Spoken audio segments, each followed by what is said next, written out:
Hello everyone and welcome back to my channel.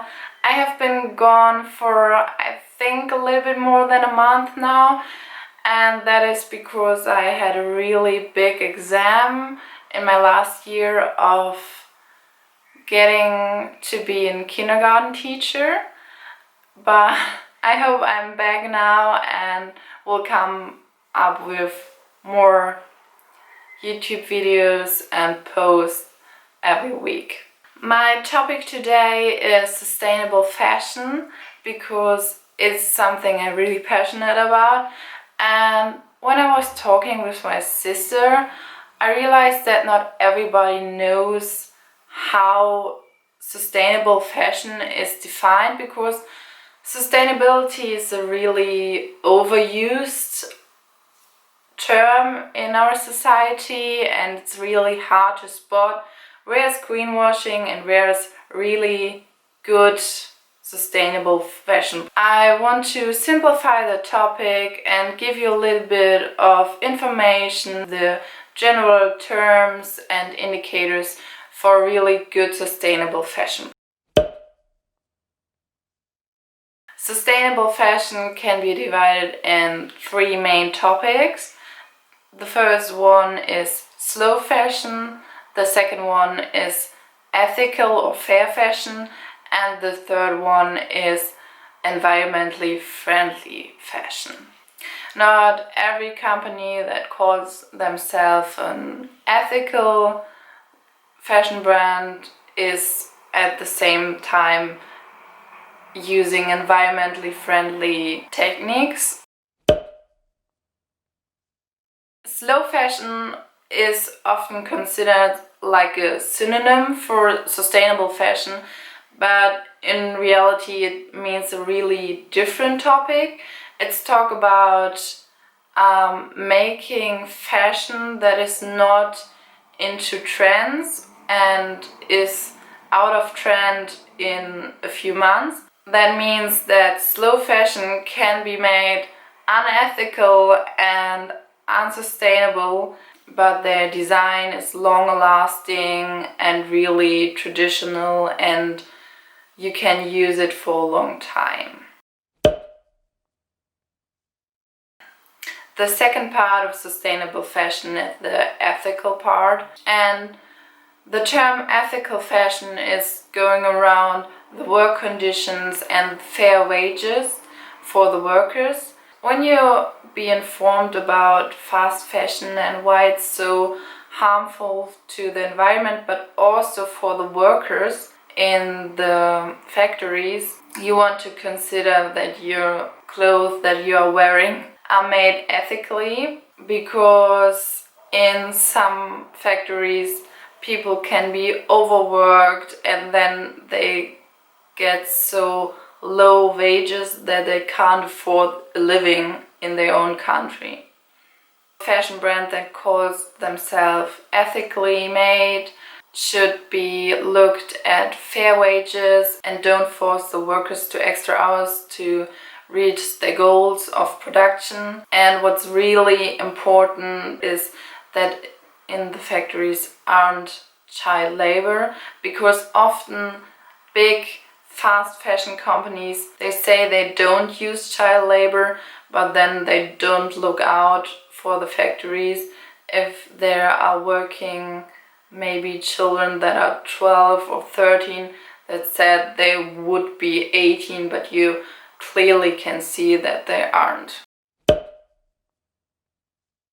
The last part of sustainable fashion is, of course, the environmentally friendly aspect. There it's all about the techniques and the materials that the company is using to produce their products. Often the companies are saying that they're using recycling materials, and that is really good for reducing waste, but it's often a little bit more energy consuming, and you have to look out if you have recycled synthetic fibers in your clothes, that when you wash them, microplastic can get in the washing water and pollutes the water. So maybe you want to look out to use a Gabi-friend washing bag, so you can make sure that they filtered all the microplastic. So you can use synthetic fibers because they are mostly necessary for something like sports bras and other workout gear. And if you want to make the right decision, you have to look out for yourself, because so many companies are claiming themselves sustainable and green and ethical and don't present any facts about that to really show you that they care about it. You have to look into the website and look for them if they have informations about the factories, the work conditions, the working hours. Transparency is your best friend when you're looking out for sustainable fashion brands, because everyone can claim themselves green, sustainable, ethical, good, but when they don't present you really facts and informations about their techniques and about their factories, about their workers, you can be sure that it's really just greenwashing and just they want to charge you more money for the same product. Another indicator for sustainable fashion brands are certifications, but it's not that easy because certifications are often unreliable and they don't have the highest standards to get the certification. Another problem with this certification is that small companies often can't use them because it's really expensive, and when they want to invest in sustainable techniques and good working conditions, maybe they can't afford to pay something to look over the factories and give them the certification. So if a big company has sustainable certification, you should look into the certification and find out which standards this certification's really certified, because they can call them, yeah, I have this certification, but with examples like Starbucks, we also see that big companies can make their own certifications and then lower the standards and look like they're doing better. One indicator I'm always looking out for is carbon neutral companies.